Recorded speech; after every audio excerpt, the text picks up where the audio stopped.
Hello, my name is Matthias and welcome to the FPL Scope and my team selection video for Game Week 2.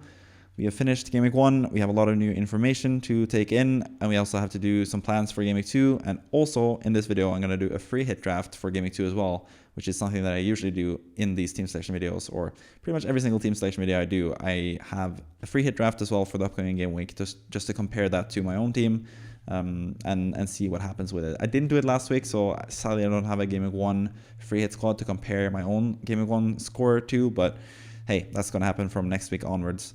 But first, before we get into any of that, before we go into the free hit squad, before we go into the Game Week 2 plans for my own team, let's take a look at what happened in Game Week 1, and we have a lot to talk about in that instance as well, because there were a lot of decisions going into the team that I picked in Game Week 1. So I'm going to go through some of my mistakes, some of my successes, and yeah, how I feel about my team going forward, basically. So I ended up with 69 points. Let's go with the points out of the way first. Pretty nice score there in terms of points. Most of them came from Salah as my captain with 28 points in total, 14 times 2. The best captaincy option in the whole game week. He had the most points out of every single player in FPL in Game Week 1. So I was really happy that I had Salah, and I was really happy that I had him as captain. I did consider, as you can see from the late decisions that I have, the final one there is Jota or Salah. I did consider dropping Salah to Jota, like ever so slightly. I'm such a huge fan of Salah that I was pretty sure I was going to have him, but I did have some doubts.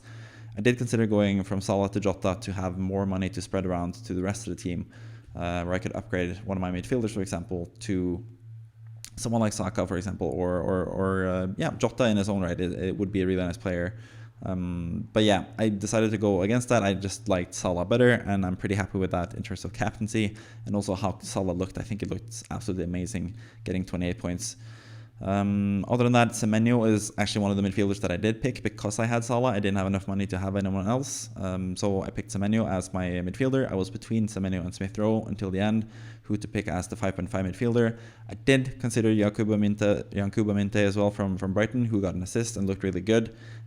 Probably would have been my pick now if I would have gone back and chosen again. He had to be subbed off with a slight head injury, which wasn't a concussion apparently. But anyways, I don't have Minte, but I did consider him as well. But it was really between Smith Rowe and Semenyo, and I'm pretty happy that I chose Semenyo because he ended up getting 8 points. Smith Rowe looked a bit worse than I expected him to be in the first match, even though it was against Man United, which was a tough match. But all in all, I think I'm pretty happy with Semenyo, who scored a goal in the end. Pretty lucky goal as well. The ball just bounced around in the box and he got it served up to him on a plate, basically. I mean, it was easy for him to score, but he was really involved. He played as a striker for Bournemouth, and I just really like Semenyo in general. So pretty happy with that pick, and especially happy with the 8 points that it got me as well. Defensive-wise, I had both Ben White and Guardiola. Again, sort of wish I had picked differently there. I wish I had Trent Alexander-Arnold. He looks like an absolutely amazing pick currently. Guardiola, I still think is a great pick. I still had him in my wildcard drafts that I presented to you guys earlier in this week. So I still think Guardiola is great. I still think Ben White is great as well. And they did keep a clean sheet in the first match and looked pretty dominant doing so as well. So not really too worried about having these two guys going forward, but I wish that I had Trent Alexander-Arnold instead of Ben White, most likely. Just because I thought Liverpool looked more defensively solid than I expected, and Trent looked more involved offensively than I expected as well. And vice versa with Ben White, he wasn't really involved that much, wasn't really close to getting in a goal or an assist. He had a decent shot that was deflected that went pretty much straight at Martinez, but straight at the goalkeeper. But I still think Ben White and Guardiola are decent picks.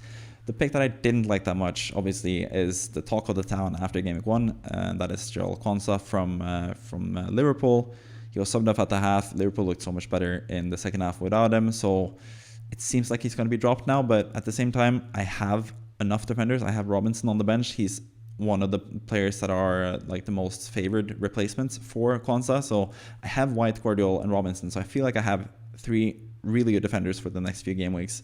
So I'm not too worried about the Konsa price drop. I wasn't too worried about him or selling him and stuff. So I'll get more into that when it comes to my plans for the upcoming game week. But Konsa, obviously, much less of a decent FPL pick currently, as it seems like he's going to lose his place, and it's going to be Konate that's going to be preferred. But still, Joe Gomez is on his way out of Liverpool. There's not many other centre-backs to choose from, and Konate is super injury-prone, so I think there is a world where Konate gets some slight issues or is rested or some stuff. Like, he hasn't really played much.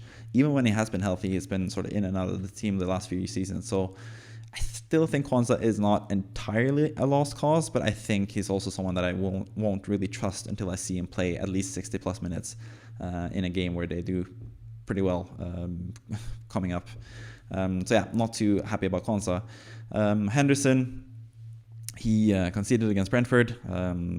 Could have done a better job, I guess, at saving it as well, but I still have decent enough faith in him. I don't really have any other goalkeepers that I really, really like. I think Pope looked good, obviously, in Game Week 1, got 9 points. That would have been nice, but Henderson has been pretty much my main goalkeeper pretty much throughout the whole preseason. I was pretty set on having whoever was the starting goalkeeper for Crystal Palace, and that is Henderson now with Johnston about to leave, so I'm pretty happy with Henderson going forward as well.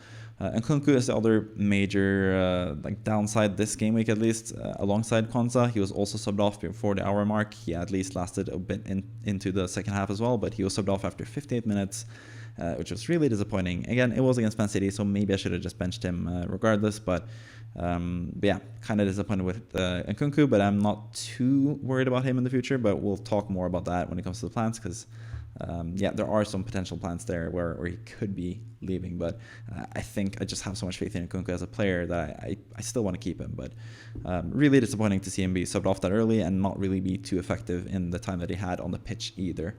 The strikers, I did mention Isak a bit briefly. He was hampered by Newcastle being a man down, so he only got an assist, but it was a really nice assist as well, and showed that he's fully up to the task of being a really good striker, and I have no doubts about him in my squad. But I'm happy that I didn't captain him as well. Haaland got 7 points against Chelsea, scored a really nice goal pretty early, so I thought he was going to get more points, but again, he was kind of not involved that much for Man City, so could be a bit of a worry, but I don't really think so. Haaland has shown this in the past as well. He said after the game that he feels better than he ever has felt, so I think he could really be a really nice option in Game Week 2 against Ipswich at home, which is one of the best fixtures you can ask for, basically. Muniz, slightly disappointing again. I was kind of disappointed with Fulham. I thought they were going to give Man United more of a match in that game. So Muniz ended up blanking. He wasn't really too close to scoring as well. He had a decent-ish chance where he got the ball in the box, but it just couldn't get control over it and shoot it properly. But yeah, I had a lot of faith in Muniz as well going into the season. I had him from my first draft pretty much. I just really liked what I saw from him last season, and I really like Fulham's fixtures. So I do have decent amount of faith in Muniz going forward as well, but he has to prove something in the next 2 games against Leicester and Ipswich, which is the games that I brought him in for, basically. But yeah, since I had Muniz in my starting lineup, I didn't go for Mazraoui in defense. I did consider it, actually. This is not just me backtracking after he got 8 points in the Game Week 1 and looked pretty good in terms of points, and he's now the most bought in player in Game Week 1 as well. For receipts, you can go and see my table prediction where I also listed the 3 best assets from each team, and I listed Mazraoui as the best asset from Man United. So I even had Lenioro as in one of my drafts earlier in preseason as well, before he got injured, because I thought a Man United defender for 4.5 just seems too good value to give up. So I do like Mazraoui, but again, it's a bit too late now. The Fulham at home match was one of the better fixtures, so I'm not gonna I'm not gonna change Kwanzaa to Mazraoui now. But I really wish I had done that for this for Game Week 1, basically. But the main reason I didn't do that, well, part of it is because Kwanzaa I thought had really high potential. If he were to be the starting centre back for Liverpool, he would be great value. So I kind of liked that punt anyway. But if Muniz wasn't in the squad, if I hadn't had to put Mazraoui up against my striker, I potentially would have had him in my squad as well. So, but yeah, that's just how it goes sometimes. On the bench, Valdemarson, don't really have to talk about him. He's just a bench fodder guy. Rodgers looked really good. I've talked about him in previous videos this week as well, where I thought he looked pretty interesting going forward. And Aston Villa fixtures from Game Week 3 onwards are looking really good as well. So hopefully he can be a main starter for that team, because he looks tremendous value at 5.0 if he can keep his starting spot for that team. That is not going to be the case for Valentin Barco with Brighton. I did expect him to play and start for Brighton against Everton, but he didn't. He didn't even come on. Ended up with 0 points, and now he's getting loaned out to Sevilla most likely, and he's just a sunk cost, I guess. I wish I had picked someone else, but yeah, I went for a punt there. I thought he could potentially be the starting left back for Brighton across the season, But obviously that's not going to be the case now with them bringing in a new left back in Karioglu, who could potentially play in different positions as well. But he is also primarily a left back, and then Estepina coming back from injury as well pretty soon. So yeah, Barco and Kwanzaa, like many other managers, I feel a bit burned by them, but at the same time, I'm pretty happy that I have White, Guardiola, and Robinson as my 3 other defenders, because I have a lot of faith in them going forward as well. So that's pretty much it for game week 1 and my score there and my thoughts about that team. With that out of the way, let's move on to the free hit draft for game week 2. So these are the players that I think are the best within £100 million budget to have in FPL for game week 2 specifically. If you are just looking for a 1 week punt, if you're wildcarding game week 3, for example, these are the players that I would look into bringing in, for example. But the team value is actually 99.5, so I have left some money to spare for those of you guys who are looking to free hit potentially. I don't think free hitting in game week 2 is a good idea, by the way. Don't free hit, but this is just an exercise that I do every single week, just to see what I can potentially get if I could pick players with unlimited transfers each and every week. So I'm probably going to actually keep count of the score from each week as well over the course of the season, and see if my free hit draft actually outscores my actual team, which you would expect it to, because you get so many transfers, you get unlimited transfers basically each week, but it's not that easy, and sometimes you get a better score in your own team than you do with your free hit draft. I did this for most of last season as well, and surprisingly enough, like almost half of the time, slightly less than half of the time, my actual team outscored the free hit draft. So yeah, it's an interesting exercise, but I'm going to try to do it every single game week, and this one is no different.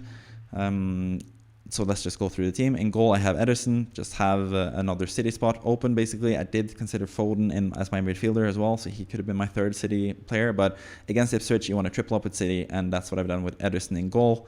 Probably not the best use of those funds, but at the same time, don't really know who's going to start, who's not going to start. So I think Ederson is just a safe pick in goal, and I think he has the best chance of getting a clean sheet this week. So he's my goalkeeper. Same likewise with Rico Lewis in defense. I think he has a really good chance of starting. He looked really offensive and attacking in the game against Chelsea. So I think he has really, really high upside for this game week. He's my favorite differential in defense. If you're looking to have someone for just a few game weeks before you wildcard early, for example, I think Rico Lewis is a really good pick. Trent Alexander-Arnold, I think, is probably the best valued player potentially in the whole game, but at least in defense, he just looks terrific, and they have really good fixtures, Liverpool, so including this week against Brentford at home, so I picked him. And I also have Pedro Porro, who is a doubt for this game. I'm recording this before I know the status of Pedro Porro. He might be injured for this game, but at the same time, if he is injured, I have a really nice backup in Robinson on the bench playing Leicester at home, so regardless of Porro playing or not, I think he's going to be a really nice fit to have in the free draft, because if he doesn't play, I get Robinson, and if he does play, he plays against Everton, which is a team that looked pretty bad in the first game week, and I think Pedro Porro can get some points, whether that is from goals, assists, or clean sheets, if he is fit to play this game. So that's basically the defense with Trent Alexander-Arnold, Lewis, and Pedro Porro. Going on to the midfield, I have Cole Palmer, who I think is going to be someone that could potentially score a couple goals against Wolves now and remind us all how good of an asset he actually is. Because most people went with Nkunku instead, and now Nkunku's spot seems to be a bit under danger, and Palmer is going to be nailed on penalties. We know all this. This is kind of like the Jota versus Salah sort of thing, which makes sense, or is a nice segue, I guess, for me picking Jota in this team as well. Yeah, like I said, Palmer, I think he's just a really good pick, and I think he's going to remind us all why he is still a popular player among the overall player base, even though a lot of like FPL so-called experts like me and other content creators don't really have considered Palmer so far. But yeah, speaking of Jota and Salah, I've actually gone for Jota rather than Salah in this instance, just to have more money to spread around for the rest of the team. I think for this game week specifically, Haaland is the one to have out of him and Salah. I think Haaland is the best guy. I'm going to get to him eventually when I get to the forwards. But Jota in his own right, he looked really, really good, potentially even more lethal than Salah in the first game week. And he played 90 minutes as well, so I think he has decent chances of playing at least 70 plus minutes in this match against Brentford at home as well, which is a decent match for him. And he has proven in the past that when he plays, when he's fit to play, and he gets to start up front, he's a really good FPL asset, so I have him in the free draft as well. Eberechi Eze, I think, looked amazing in Game Week 1, was really unlucky not to get any points. So I've picked him as well, playing against West Ham. I remember Crystal Palace and Gloucester just destroying West Ham last season. Also remember, not so fondly as a West Ham fan, how Gloucester and Frankfurt knocked West Ham out of the Europa League a couple seasons back when West Ham had a chance to face Barcelona. Or no, they didn't have a chance to face Barcelona because Frankfurt actually beat Barcelona in the week prior to that. But West Ham were in the semi-finals and could have reached the final of the Europa League, potentially reached the Champions League. But Frankfurt went on to win the whole tournament instead with Gloucester. So I know how Gloucester can punish West Ham, and I know how good Eze is for Crystal Palace. I think he is a really good player for Game Week 2 as well, playing at home to West Ham, which should be a decent fixture for Crystal Palace.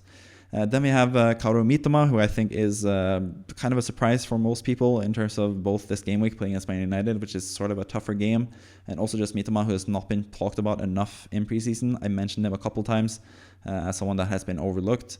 I had him in my differential squad in my FPL guide as well, as someone that should be in consideration more so than he has been so far. I think he's like 3% owned or something. So I think Mitoma is so much better than what he's given credit for at the start of the season. Last season, with all the injuries and stuff, he was kind of a disappointment, but we all know the top level of Mitoma, and he looked absolutely fantastic against Everton in the first game. So I have a lot of faith in him playing against Man United at home, especially. I think Brighton looked good. They looked pretty lethal, especially Mitoma and Minte on each side there. So I just really like him for this fixture, and beyond that as well. I really like Mitoma as a pick in general. We'll get more into him as well in this video. Haaland, like I mentioned, I think he is the best captaincy option by far, potentially a triple captaincy option as well. Obviously, you can't triple captain when you do a free hit, so in this free hit draft, I wouldn't have him as triple captain. But at home to Ipswich, if you were to pick a player in a single game week that you want to triple captain, it would be him most likely. But personally, I have Haaland in my own squad. I'm not going to triple captain him. I'm pretty much certain that I'm not going to do that. I still think I'm going to try to save the triple captaincy chip for a double game week. But yeah, Haaland against Ipswich at home should be the best captain's option, and he's a no-brainer in this team basically for game week 2. Even though beyond game week 2, I think you could potentially drop Haaland, which I'm potentially looking at doing myself in game week 3 as well. But for this game week, my captaincy choice by far. If I were to say, I'm not going to go into the triple captain versus selling him sort of thing. But yeah, he's just a fantastic pick, as you all know, basically. Dominic Solanke, I was pretty impressed with him in the first game in terms of getting chances. He didn't convert the chances, which is disappointing, of course, for Spurs fans and Solanke himself. But I think given more chances in this upcoming game against Everton at home, which is a really nice fixture for them, especially with Branthwaite out, I think Solanke could really provide the goods. So I think if you have Solanke still, you should keep faith in him, because I think he is one of the best striker options this week.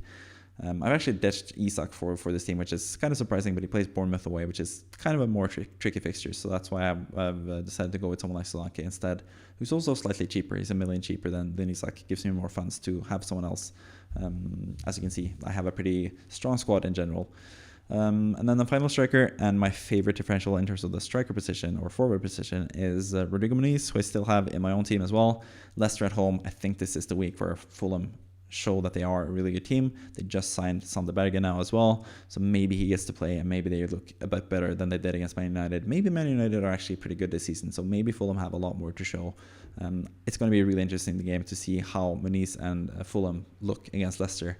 That's going to be really telling for the rest of the season. So yeah, he's my final pick in the forward positions.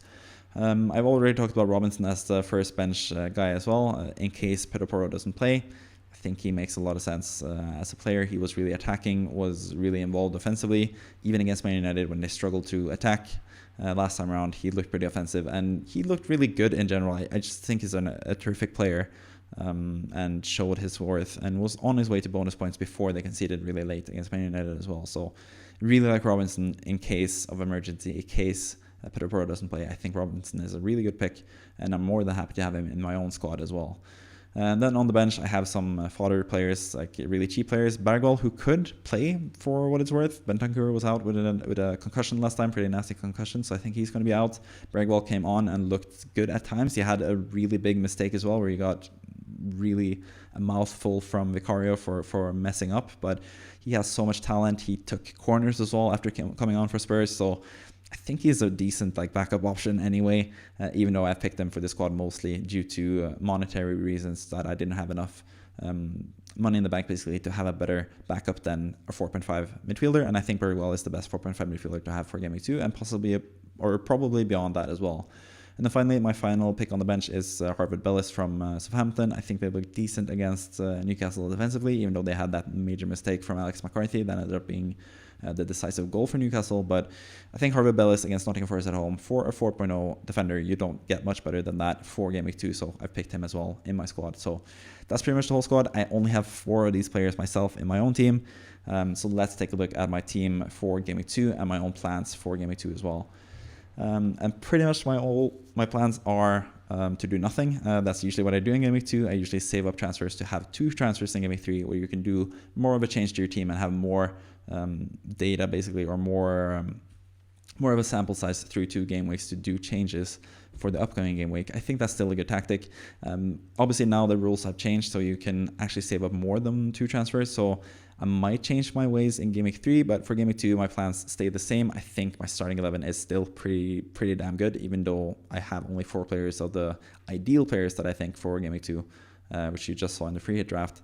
But I'm pretty happy with my team. So again, Henderson in goal, West Ham at home seems like a decent fixture for him. Ben White against Aston Villa away. I don't have too much faith in them keeping a clean sheet, but at the same time, Arsenal can keep a clean sheet against anyone. So I'm more than happy to start Ben White as well. Guardiola against Ipswich, especially if Hugo Lewis doesn't play. Guardiola will be the attacking player, but even if he is just defensive against Ipswich, he still has some goal threat on set pieces, and he's still really good defensively and can keep clean sheets. And then Robinson that I just mentioned, don't really have to talk more about him. I think he's a great pick against Leicester at home.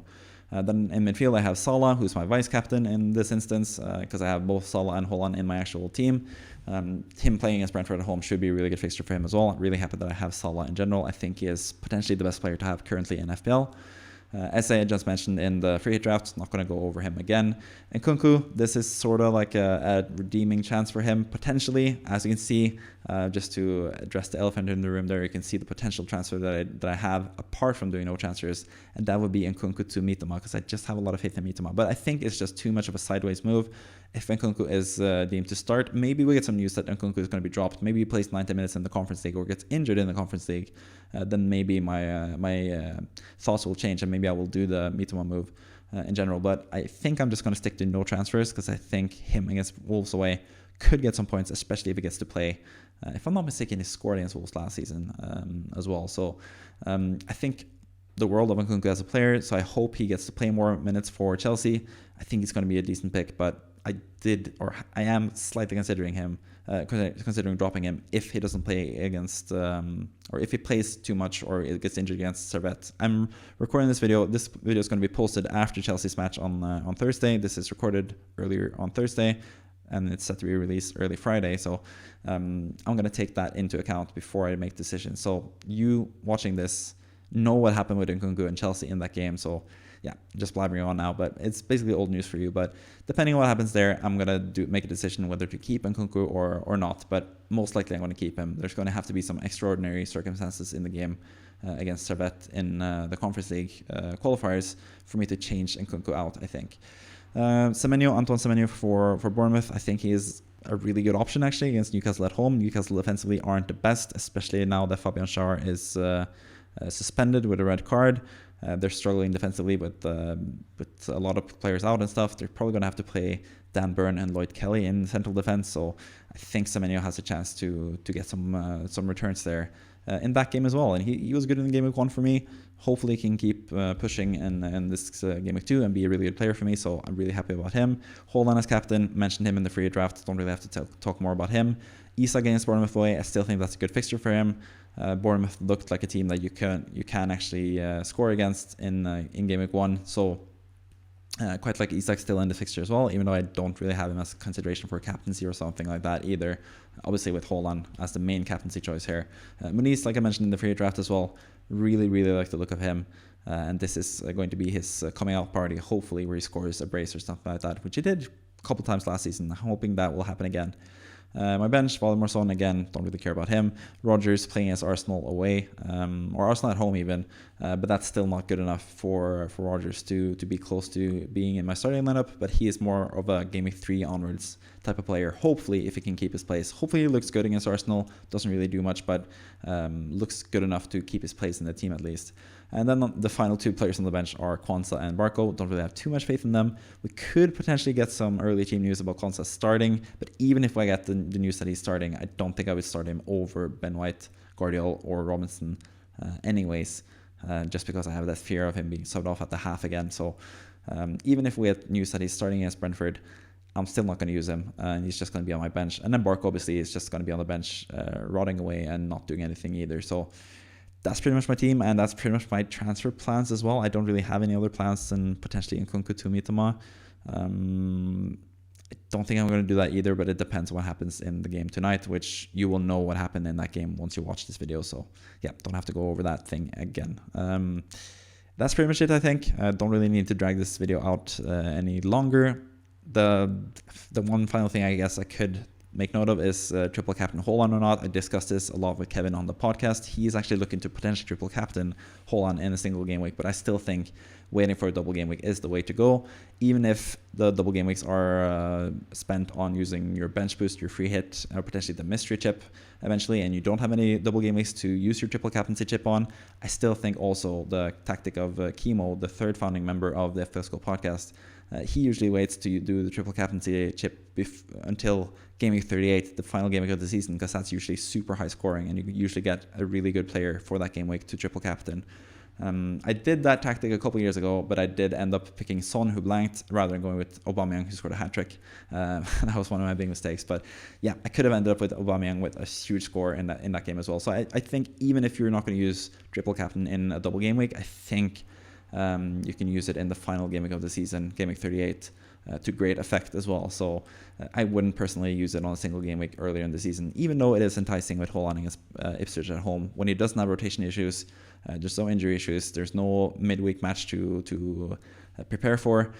It is a good week to captain him especially, and potentially also triple captain him, but I'm going to save it myself because I'm more conservative like that. But if you are the adventurous type and you like to just get it out of the way, maybe you're upset about your first game week score and you want to make up something, or maybe you're really close to the top of the whole thing and you just want to do the triple captaincy chip now and potentially be number one in the world, if you have the chance to do that, then maybe I would go for it as well.